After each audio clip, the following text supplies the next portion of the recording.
I don't believe that staircase is going to do you any good, Mr. Although I believe that save point that you wanted might be a good idea. You can save. Go ahead. Since no one's coming here to save you, that is. So, a second story then? Fine.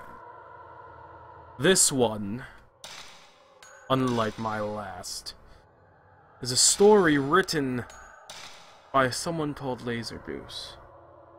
I wish I could say that's more horrifying, but after all, the name is Lasergoose. It is called Snow Angel. On a scale of 1 to 10, what's the surest you've ever been at any one moment that something absurdly sinister was looking straight at you? Meanwhile, Mr. Shabunia goes in a circle in this game, I'd imagine it has something to do with this. Perhaps you should take out your camera? No? Okay. I'd rate my experience earlier tonight at about an 8. I was driving home from my parents' house around 10 p.m. They only live about 10 minutes drive from me, but what a difference 10 minutes makes. They're out in the country. No streetlights. It's Michigan in the middle of winter, and I'd made the terrific decision to take a relatively unkept road home. The same road where I collided with a deer not 2 months prior, instantly vaporizing my Christmas fund. It's a deer central out there, after all. Well, I was headed down this road at about half the speed limit, eyes peering for some four-legged, white-tailed terror, and my eyes were starting to get strained by the headlights of an oncoming vehicle. It was at least half a mile away, but the high beams were on. I guessed it was a truck. Though I didn't want to look too closely and then be blinded by some furry wrecking machine sauntering out in front of me. Ah, and Mr. Shabunia is horrified by hands. Yes? Got it. Oh, I'm sorry. Hold on 1 second. The hands are coming for me! Yep, okay, hands. Continuing. Did something happen to my brother? As I got closer, I realized that I was right. It was a pickup truck, but it wasn't heading towards me. It was parked on the shoulder, and the emergency lights were blinking. I slowed down even more, waiting to see the telltale signs of a deer collision. Imploded grille, cracked windshield, missing side mirror, and obviously a deer corpse. Once I was alongside the pickup, I still hadn't seen any damage. Now that I was out of the light's glare, I could see that the truck was pulling a horse trailer. The trailer must have been wired in because the red lights in the back were blinking on and off in time with the emergency lights of the truck. I rolled down my window to talk to whoever was in the cab. Once I looked closer, I realized the truck was empty. "Hello?" I cried. No answer. Then I heard the scraping and thumping. It sounded like someone slamming an upside-down bowl onto a surface repeatedly. It was coming from behind the trailer. I looked out my windshield and saw a loop of rough rope making up a part of a knot around the handle on the back of the trailer. I couldn't see the rest of the rope, but the knot seemed to be sliding up and down the handle a bit. I inched forward in my car, peering around the corner of the trailer. Sudden movement startled me. Then, I realized what an idiot I was. The rope led to a harness fastened to a horse. The large brown creature was scraping and stomping its hooves in the ground, standing close to the ditch, stretching its rope across the back of the trailer. As I pulled up further, it glanced at me, snorted, and went right back to stomping. Thinking I was probably irritating it, and knowing that there were no other cars for miles, I switched off my headlights. It kept stomping. I looked at the ground around its hooves. The snow was tossed up, and in some spots, the horse had chipped off bits of the dirt shoulder. He'd been out here a while. "Hello?" I called again, fully expecting a response from a dark field on the other side of the ditch. Nothing. I looked up at the horse again. Steam shot from its nostrils. Then I looked back at its hooves and the ground around them. I'm not a Boy Scout, but fresh snow makes it fairly easy to piece simple stories together. In brief, flashing intervals of dim red light afforded me by the trailer, I was easily able to make out the boot prints alongside the trailer. Obviously coming from the cab, they turned and led to the back of the trailer, then into the ditch, past the bubble of red light. Then, there were the same boot prints coming up the ditch, accompanied by hoof prints. Presumably, this guy's horse had gotten out of his barn or pasture nearby, and he was out here to retrieve it. That was my Columbo moment. For any of you old enough to actually know what Columbo is, congratulations. You're one step closer to death.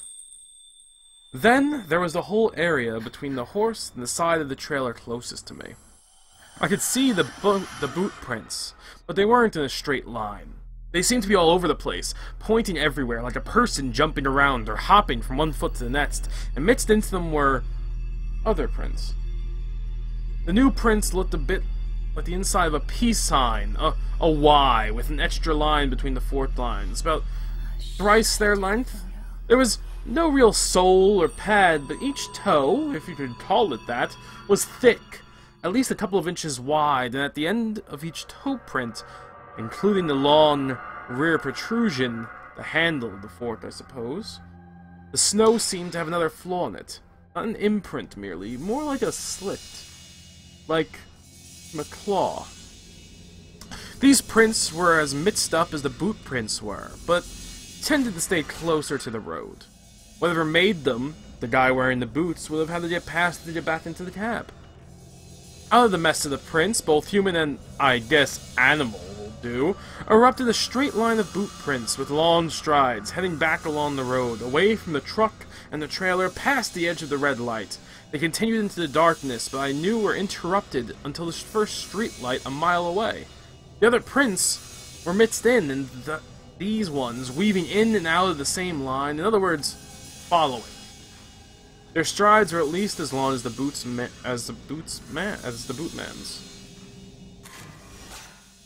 I stole one more look at the horse, still clearly agitated, and at the prints right behind the trailer.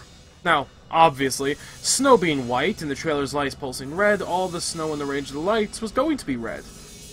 But I know it wasn't my imagination. At some patches, here and there was a different shade of red than the rest. And with that dim light and the horse's dark fur, it was hard to be sure, but I thought a few long lines were glistening down the animal's side. I like to think I'm not a stupid man.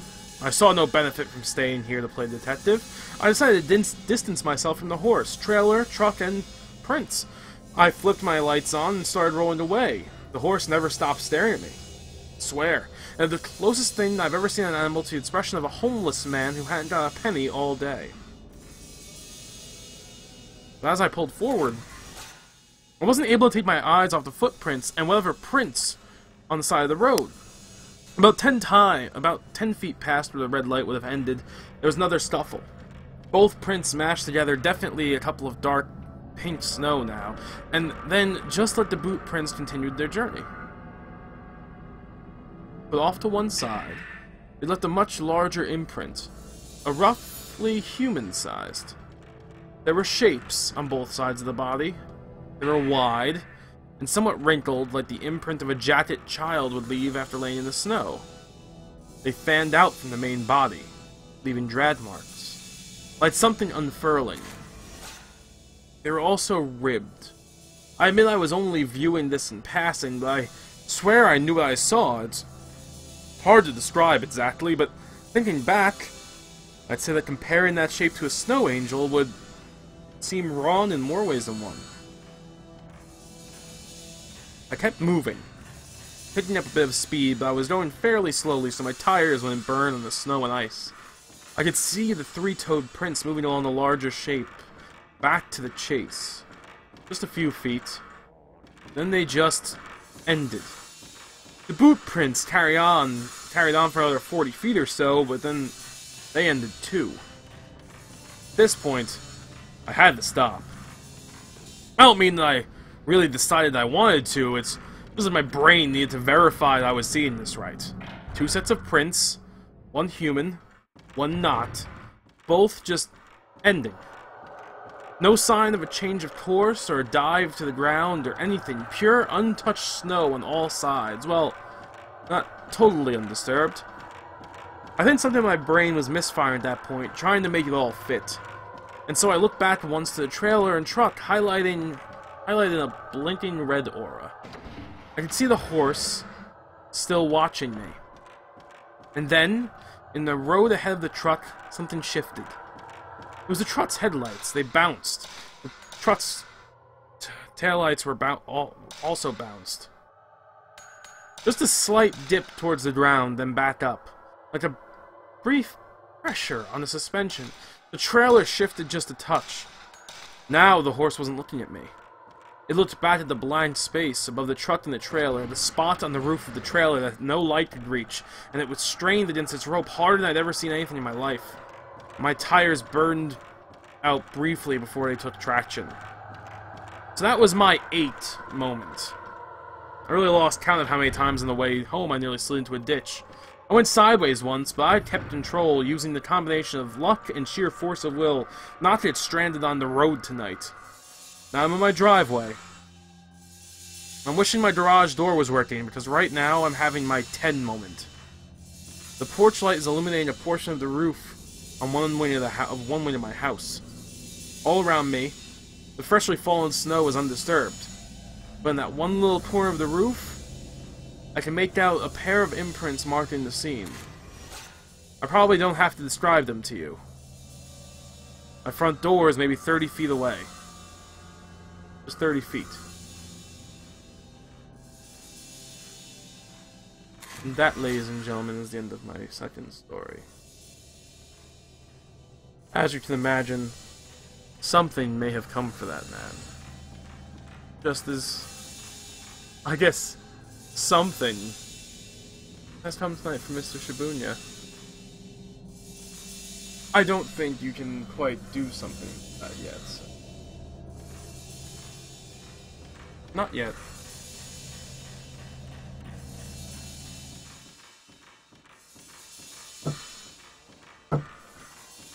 If you've enjoyed this story, and if you've enjoyed Mr. Shabunia playing scary video games in which he's run in circles for the past 20 minutes, trying to figure out exactly what to do,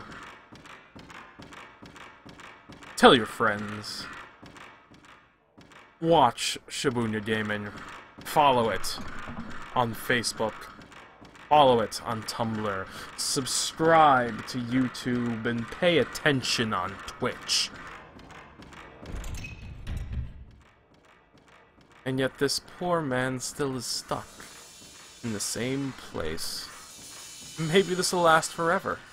Who knows?